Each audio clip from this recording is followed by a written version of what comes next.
Don't buy a single shrimp lure until you watch this or see this if you're listening to the podcast version. Hey, everybody. Joe Simons, like diamonds. And Luke Simons. Like diamonds. Got a double diamonds here. We're talking about shrimp lures. We're big fans of the prawn. You know, before we come out with any sort of lure that we put our own name on it, meaning Fish Strong, we test the heck out of everything out there. And we're always trying to make something better, right? Usually that also means a little bit different, but always has to be better. Like we'll never even take the time because it's a lot of money to even, I mean, you're talking tens of thousands of dollars of time and molds just to get a lure into production essentially. And we don't want to waste our time if we don't 100% believe this is superior to everything out there. And so that prawn was a lot of testing. That was a lot of underwater experiments. It was a lot of rigging it every different way possible. And of course, putting out in front of real fish to get strikes to make sure they couldn't resist it.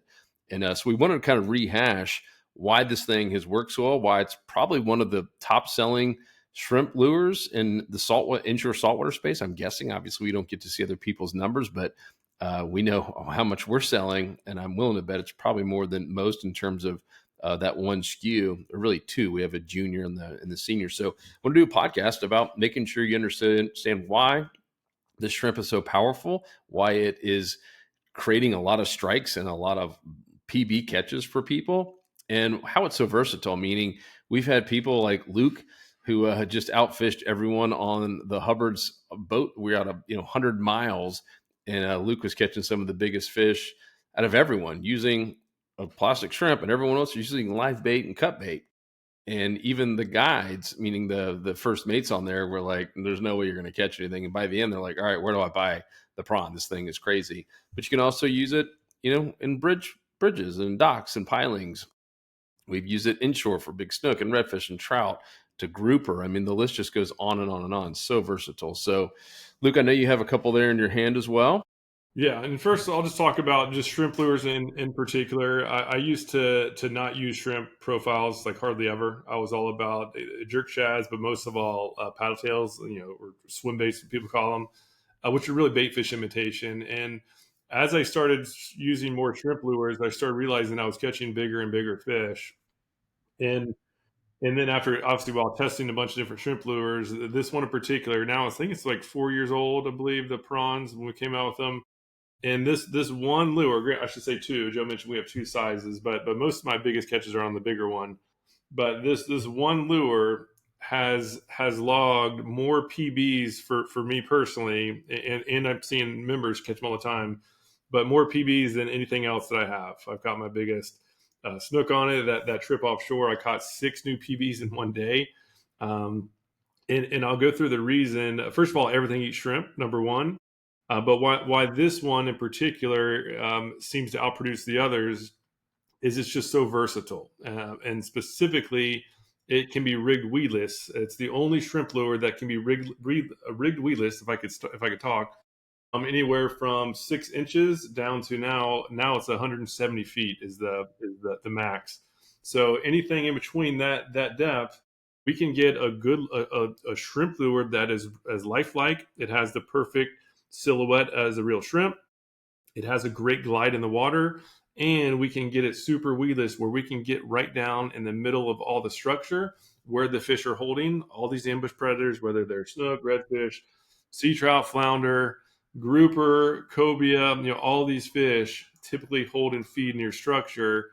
And if you can get a good looking lure in their face, while most people can't, then you're going to catch more fish. And for that reason, this has become my most trusted lure of all. Again, whether I'm inshore, near shore, or now offshore.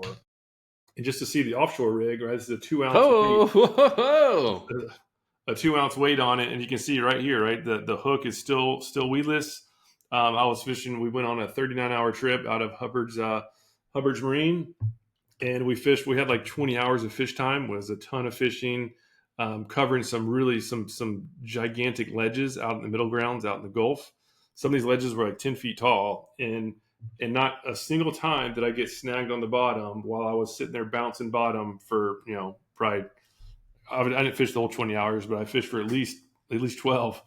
And not once did I get snagged on the bottom. I ended up catching the most keeper grouper and snapper across the boat, and everybody else was using either live bait or cut bait. And this one lure just totally dominated. All right, for people listening, Luke, describe what that jig head looks like. This weedless, and how it's hooked, how it actually gets rigged on that big. I mean, that's a 2 ouncer you said, or is Yeah, that it's the a two one? ouncer. So we took some notes from the bass fishing world. Bass fishing, it's obviously just a bigger universe compared to saltwater. They have just a lot of products that haven't really made their way over to saltwater fishing, and one of which is this type of jig head. I'll show you here. This is really where it started, but it's called the swinging football. We call it the weedless football because it's a way to be able to have a jig head that you can be weedless while still having a good hookup ratio. And just so you can see it on the lure, for those watching, you can see it, but I'll describe it. It's basically a worm hook that's attached to a jig head weight, and so that jig head weight can swivel around, which is helpful once you have a fish hooked. Now this weight can pivot. It's not going to be used nearly as easily for a fish to get off compared to if this weight was fixed on the hook itself.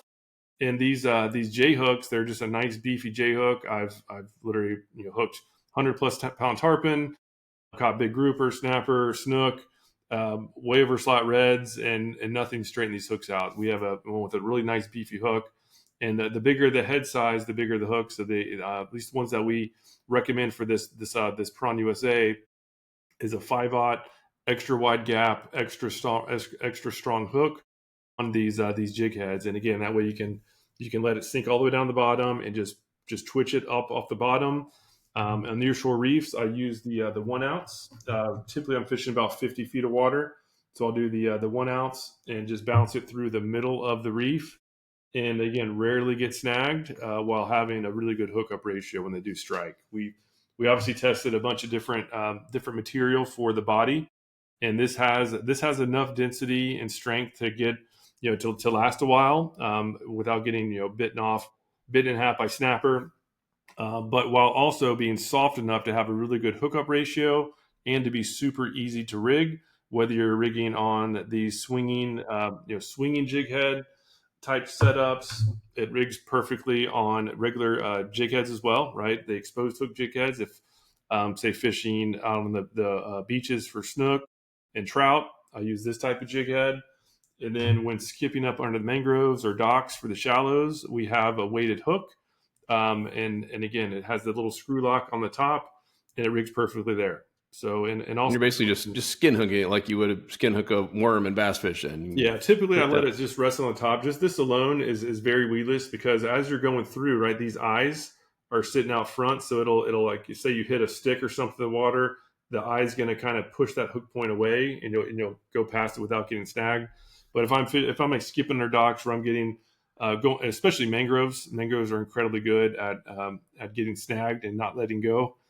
Then I'll skin hook the hook point, and now that hook point is nice and secure. Nothing will ever snag it. And then when the fish strikes and puts a little bit of pressure on, it's going to release the hook, and the hookup rate again is good. It's obviously not going to be as good as going a full exposed hook, but the advantage of being able to get a bounce off of structure without getting snagged, get right in those fish's face, is well worth it.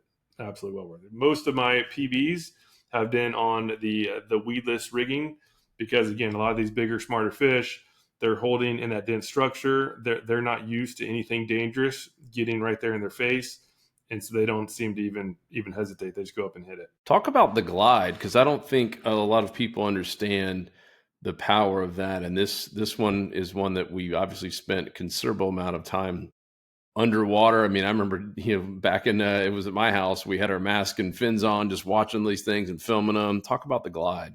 Yeah. So, contrary to a lot of belief, a lot of people say, "Hey, no, shrimp swim backwards." So you guys are rigging it wrong. Right? We rig them from the head, and that's on purpose. A shrimp that's not scared does not go backwards. It swims slowly forwards, and it basically glides through the water. The tail's not kicking. It's all their little feet are just moving around and propelling the shrimp forward. Obviously, when they get spooked, that's when their tail kicks and they kick off backwards. So they're actually really hard for a fish to grab. Like when they kick, they don't play around. I don't if anybody's been lobster diving, when that lobster gets spooked and it kicks off once, you better have a net behind them, otherwise the thing's gone. And the same thing is true for shrimp. I do a lot of night fishing on docks, and more recently I've been on the dock looking down at the snook and just watching how they behave. When the snook and redfish too, and same thing I'm sure goes for trout, but just watching snook and redfish, when they really want to eat that shrimp is when that shrimp is swimming naturally, meaning they're not spooked. And when they miss most often, it's after the shrimp has been spooked. It starts darting around. Now it's very alert to danger, and it basically in their mind it's going to probably require a little bit more work to catch a scared shrimp than a non-scared shrimp. So I want my lure to resemble a non-scared shrimp. So we do a glide in the water.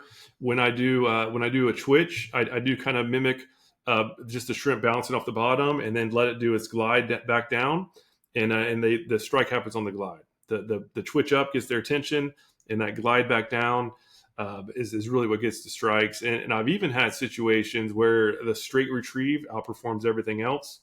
Even while fishing some reefs, the trolling motor was out, so I could only drift. And I would cast one out. I would have my spare rod and cast it out, and obviously have it rigged weedless.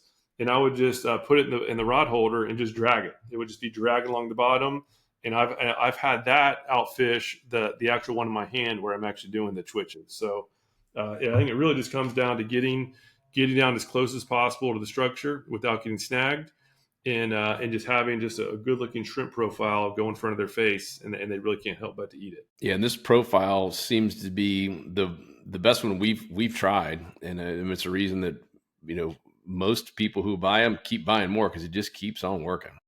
Yeah, and another big misconception. I said there's two misconceptions in the shrimp lure world that I fell for many years, and then not until I started actually testing, where I would go out and take different lures and have two setups, the same exact rods, 3 casts on one, switch 3 casts with the other, and do that for multiple hours. What I eventually realized is that the more streamlined single body shrimp profile works best. So meaning that we don't have the tails. A lot of these newer shrimp lures have those tails with the ridges where the tail is designed to really flex in the water. A natural shrimp, if you watch a shrimp in the water, when they're not scared, they're going in a straight line. Their body is fixed. Their tail isn't doing a big dolphin swim, right? Their tail is not moving. It's fixed. And then the other issue, the other significant con that I highly recommend against, is to use those shrimp lures that have all of the protrusions, like they try to mimic the shrimp perfectly to the human.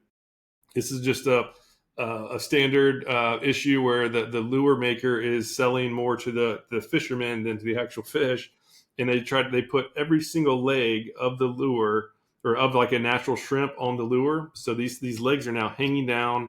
Their wind resistance for casting, so you can't cast nearly as far, and their drag in the water to make sure that glide doesn't go naturally.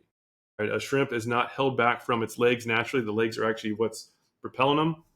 And having the more streamlined shrimp profile, no legs, no tail that's segmented, just a nice streamlined body that generally gets it fools the biggest fish most often. Obviously, the smaller fish, I'm sure, doesn't really matter. But if you really want to go out and get those trophies, this single profile seems to outperform everything else. Yeah, those super realistic ones with the perfectly segmented tails. Yeah, They look great in your tackle bag, but they don't catch as many fish. I'd rather be catching the fish. And we've tested this, and we've had people that are not on our staff that are just putting their random YouTube videos, go out there and test them. Like, yeah, this thing keeps working. I'm curious on the junior versus the big boy. When do you change it up?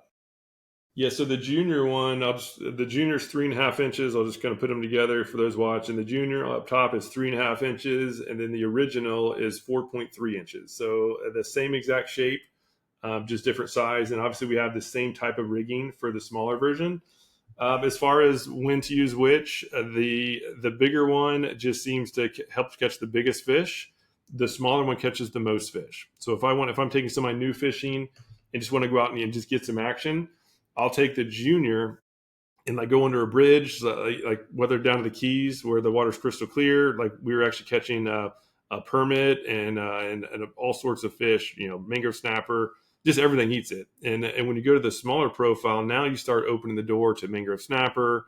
We got get pompano on these things. Even sheep's head will hit them.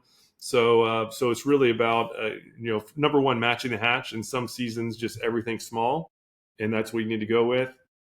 But most of the time, both of them work. The smaller one will get the quantities, and then the bigger one will just simply weed out some of those smaller fish. And if I'm skipping lures, if I'm skipping up under mangroves, I'll almost always use the bigger one because it just skips better. It has more mass. It has bigger, flatter sides, and so this original on the Haas Helix hook is phenomenal. It skips nice and true, and then when it does land, it has just a nice glide. You can hang in that. You can take it a nice slow retrieve and spend as much time as possible in that main strike zone, which is up under the mangroves. That's where most people can't go. That's what, if you can skip well with a good lure like this up in the shallows, you can outfish live bait guys because they cannot get their live baits up under there. They're going to get snagged. But if you can get this lure 5 feet deep or even further, then game on. It is absolutely deadly. Same for underdogs. Yep. And all of this, everything Luke's talking about, we'll make sure to mention the exact jig head names and stuff so you can find, but it's only at fishstrong.com. That is our online tackle store, and insider members save 20% off, sometimes more. We have some bundles where you can get some of this stuff, 30, 40, even free sometimes. We do our little bundle specials, but that's all at fishstrong.com. If you're a member, make sure you're logged in, and you'll automatically see those savings to you. And so talk about the different jig heads. Haas is the brand who makes these weedless hooks and jig heads. Yeah, so everything from Haas, there was all the Haas products originated by being custom for this prawn. So these Helix hooks are perfectly designed for the prawn lures. The 4/0 was designed for this original, and then we have a 3/0 size for the junior. Right, same exact setup, just the 3/0 fits it the junior perfectly, 4/0 the original. And then we have different weight sizes. There's from weightless to 1/16. This is 1/8, which is most popular. We also have 3/16. Obviously, the weight will just control the depth. And then if you want to go to non-weedless, we have the football jig heads. We're really they're, if you're only going to be using the shrimp lures, the football shape is the ideal jig head because when it does hit bottom, it's going to stay upright. You don't want to have that lure tumbling like around on the bottom, so that football is going to help it stay upright. It's going to hit bottom, stay there, look like a real shrimp sitting on the bottom, and then when you twitch it again, it has that nice glide. These are called the Haas football jigs. Very descriptive, right? Nothing. We're just try not to confuse people, make it as easy as possible. Then we have the different hook sizes. The 4/0 size hook is ideal for the original, the bigger one. And then we have a 2/0 size hook for the junior. And this is what the junior with the 1/4 ounce jig head on a 2/0 hook is extremely good under bridges. If the bridge is anywhere from 10 to 15 feet deep, it'll have a nice glide down to the bottom. It can make it down to the bottom. But if you're going after like permit or yellow jacks down to the Keys, you can basically work it mid depth and get all sorts of species, including Spanish mackerel. And if you want to get the mangrove snapper and grouper and snook, then you can just let it fall down to the bottom and work it lower. But so these football jigs are great, works for it. And then for getting deeper and being weedless, that's where these weedless footballs come into play. So we have the weedless football, which is for the shrimp lures. Or if you're going to be using paddle tails as well, we have the weedless round eye, which is basically just a big old jig head with the eyes. As far as the jig heads, like the eyes, typically these are more made for swim baits. I don't think the fish care. They just want to see a profile that looks like food in front of their face, and they're going to hit it. So going from the weedless round eye to the weedless football, one has an eye, one doesn't. I really can't tell much of a difference. And that's it. And As far as the different weights, obviously this is the big 2 ouncer. So this is for the really deep stuff. And we have every weight in between. And we have a rigging guide, just to make it as simple as possible. We have a rigging guide that goes through for each profile of the prawns, as well as our other lures. Like we sell, like the mulligan paddle tails. But for all of our lures, we have one column for the lure, and then a column for all the jig heads, and it gives a green for the ideal option for each depth. And there's a section for when you want to get weedless, right? Which is when you want to be super tight to structure, and you're okay with missing a couple strikes without the risk of getting snagged every cast. And then there's a traditional jig head down below that has these open style when you don't feel like at risk of getting snagged, and you want to have the best hookup possible. So for every depth for each lure, you'll see the optimal option, and it'll give the range. Whether it's 5 to 10 feet, boom, do this one. So super easy. It's kind of like going to Walmart. You need like a oil filter or whatever, where it's just it's super easy. Just follow the column, look at the depth, and you got it. Except with ours, you actually catch fish. Oil filters, not so much. That's right. Yeah, oil filter won't help that. Boring. But cool. Yeah, like if you're like me, I guess 5 years ago, because I'm still relatively new to the shrimp lure. It's give them a try. They're shockingly effective. Again, I'm like triple tail. This is by far my favorite lure for triple tail. This thing is phenomenal. Again, rig it weedless. That way, if they're under a crab trap buoy, I now no longer fear getting stuck on the rope, because when you're weedless, that won't happen. Those things are aggressive. They love shrimp, and so I've caught the most triple tail I've ever caught on the prawns. I've caught the most cobia I've ever caught, the most overslot snook I've ever caught on the prawns. Same for overslot reds. Like, something about it, it gets both quantity, but specifically it gets the quality. And that offshore trip was just another example. I'd never even tried it offshore, nor do I know anybody who used it in over 100 feet of water. I just trust it so much for inshore. I just kind of challenged myself to figure it out, and ended up having a field day. Got the biggest mangrove snapper I've ever seen, the biggest 2-red grouper I've ever caught in my life, and plus some other. I caught a biggest trigger fish I've ever caught in my life. Granted, it did shake off right as it was almost over the railing, so I'll still count that as a catch. Mm-hmm. But yeah, it's just been phenomenal. And I've now if I'm out and it's one of those days where the conditions are tough and I know the fish aren't going to be aggressive, I'd automatically go to the prawn, knowing that it's gonna get even those fish that aren't super hungry. It's gonna get them to eat, because I can work it nice and slow right in their face without getting snagged, and it just flat out works. It's all about that glide, baby. We'll have to do the glide dance next time. You're doing the boat that time, the glide. Yeah, gotta figure that one out. Got to get the glide dance. All right, cool. Well, you guys do your glide dance over at fishstrong.com. Get your discounts as an insider member. And if you're not, come join us. It's saltstrong.com. We appreciate you big time. We'll talk to you on the next episode. Go Prawn. See ya.